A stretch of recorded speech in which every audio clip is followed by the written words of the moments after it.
alors ci lu nu mel semaine bi ñu nekk la ñuy tàmbali seddale bi ci li nga xamante ni moo ñeel indemnisation bi bépp ku nga xamante ne loru woon nga ci manifestation yi dañ tàmbali seddale bi nag juróon na coow am na ñu jàpp ni kenn waru leen seddale parce que peut-être xale yi ñoo wàccaloon seen bopp ci mbedd bi am na ñu jàpp ni si war nañ leen war a mën a indemniser yow ban taxawaay. non c'est une grosse erreur de l'État du Sénégal c'est-à-dire c'est une opacité depuis le début parce que mënuloo créer un comité daal da ngay apporter assistance waxuma indemnisation apporter assistance à des victimes. Les victimes ce n'est pas uniquement des personnes physiques victimes également c'est des personnes morales de droit privé c'est des commerces c'est des transporteurs c'est des trucs donc boo mettre en place un comité comme ça da nga ko war a rendre public principe bi loolu da nga ko war a rendre public daal ne j'ai mis en place un comité la transparence j'ai mis en place un comité pour assister des Sénégalais parce que assistance ministère mën na ko def kooku am benn problème ce n'est pas pour rien qu'il a créé une délégation pour la protection sociale je ne me trompe pas donc sur le principe de l'assistance dafa war a ànd ak un principe de transparence et d'accès à l'information amul il a fallu que les gens en parlent pour que ñu génne ne ils ont mis en place un comité te d'ailleurs ça au mois de juillet ils ont mis en place le comité yëguñu ko même au mois d'août ñun quand on organisait un atelier avec les victimes on avait proposé même la mise en place de cette commission donc sur la mise en place du comité on n'a pas de problème mais sur le process de prendre 118 millions de francs CFA di ko joxe en catimini ça c'est une catastrophe pour un État qui appelle au jubanti deuxièmement également ils ont essayé de redresser mais maladroitement en également d'impliquer d'autres organisations de la société civile ça ne se passe pas comme ça l'argent du contribuable c'est pas l'argent du forum civil c'est pas l'argent également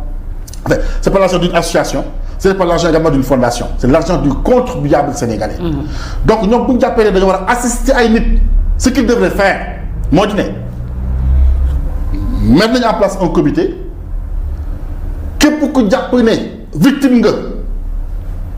dañ laa torturer dañ laa saaga wala say parents jàpp ne ñi ñu rey ci lañ bokk ñoo la ngeen déposer ay dossiers loolu la ñu waroon def ñoom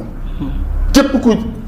parent bu jàpp ne sa doom dee na ci kii bi kay déposer dossier képp ku jàpp ne sa commerce wala sa nangam ci lii la am kay déposer dossier képp ku jàpp ne dañ laa torturer kay déposer dossier le comité là dajale pour étudier également les dossiers sur la base des critères objectifs ñu laa def ne li nañ am comme situation lii nag du indemnisation mais assistance la pour que nit ñi peut-être ñu war a faju wala boog ñu war a bëgg démarrer seen commerce mën a démarrer seen commerce mais du indemnisation mais c'est juste une assistance c'est comme ça qu'ils devaient procéder mais ce comité a été un comité opaque c'est un comité également qui a été un comité qui a été créé dans le noir et le process également c'est une procédure opaque le processus également c'est un processus également nébuleux qui a été mis en place donc ma leeral encore une fois sur le principe de l'assistance on n'est pas contre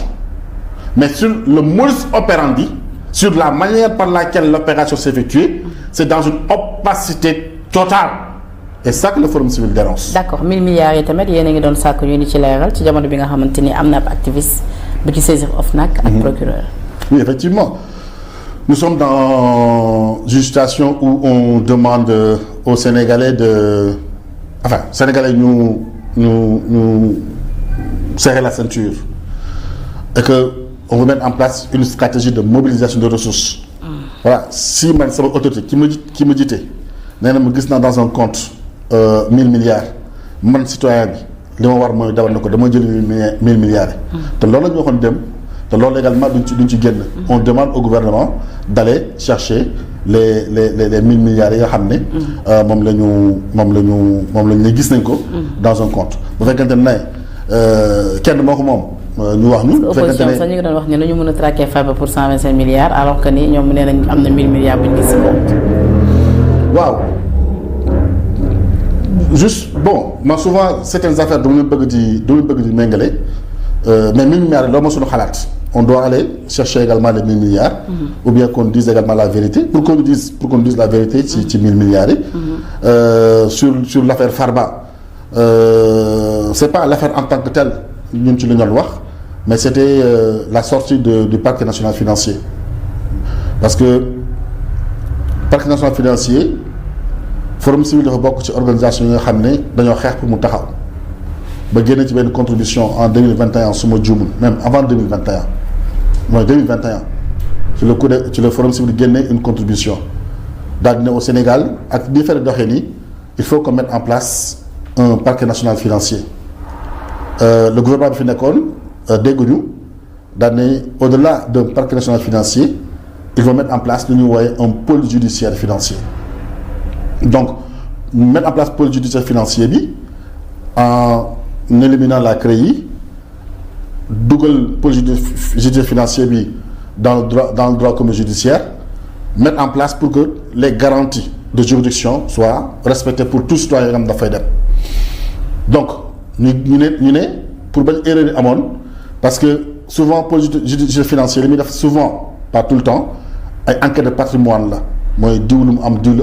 te loolu dafa laaj technicité parce que les criminels ils s'adaptent en fonction de réglementation yi ngay mettre en place la preuve loi sur le blanchiment d'argent ancien bi 2004 la woon on l'a modifié en 2018 en 2024 on l'a modifié vous voyez donc ça veut dire que le législateur dafa war a suivre un peu le rythme bi nga xam ne moom la criminel yi di adapté woo et c'est pas donc bi loolu amee ñu ne ñun pour préserver l'institution on veut que le parquet financier soit préservé il n'a pas à communiquer de cette façon loolu moo waroon suñu sortie daa ne le parquet national financier ak yaakaar bi ñu am ak ni ñu ko tëggee ak contribution bi ñu ci def warul communiquer de cette façon parce que avant il avait des dossiers il n'a pas communiqué pourquoi sur ce dossier-là donc pour bañ ñu jam ko pour bañ également mu yàqu ñun suñu rôle mooy leur dire la vérité et les défendre. d'accord alors waxtu bi jeex na tàkk waaye lamb ji temps yi nee na dañ koy dakkal de jusqu'à nouvel ordre. d'accord ma ci xaw ma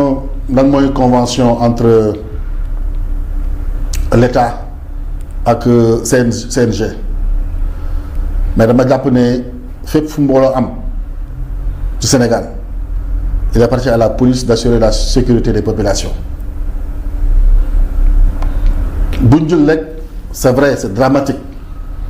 que sport bu nekk souvent moom ay agression di am ay simol nous on est victime parce que je suis de la banlieue je suis de Guédiawaye on est souvent victime également de ces simols là mais je pense que ak xarañte bi ñuy woowee ci état du Sénégal ak xarañte bi ñuy woowee également ci police nationale am nañ war nañ mën a am capacité pour contenir foule yi nga xam ne moom la lamb gi di drainer parce que mu neex ñu mu naqari ñu lamb gi moom la Sénégal am comme sport boo xam ne mooy dajale plusieurs jeunes hormis le football. moo nekk loo xam ne dafa jóge également ci suñu cosaan ñu bëggee ko nii dafa ñu bëre simple mais dañ ko bëggee ko def ko bëre dóor dafa am ay conséquences am c'est-à-dire que sport bu nekk dafa am ay conséquences am. donc arrêté ko man Birahim Seck d'accord ma ci. mais pour que ñu encadrer ko. discuter également avec les organisateurs. ba nga xam ne d'ailleurs dafa am loo xam ne ci xel boo dee xalaat dëgg-dëgg mun na tiitaange bu fekkee ni ñu ko communiquer laa wax de bu fekkee sa police dem na ba ne man bàyyi naa mënutuma assurer lii y a problème police warul bàyyi donc ñun ce qu'on fait mooy on encourage la police du Sénégal à continuer à encadrer la lutte maintenant les acteurs de la lutte ils doivent ñu war def effort pour assainir le milieu de la lutte. Oui. Parce que bëri na si loo xam tamit bokk ci. mais ça demande de la sensibilisation. D'accord. bu fekkente ne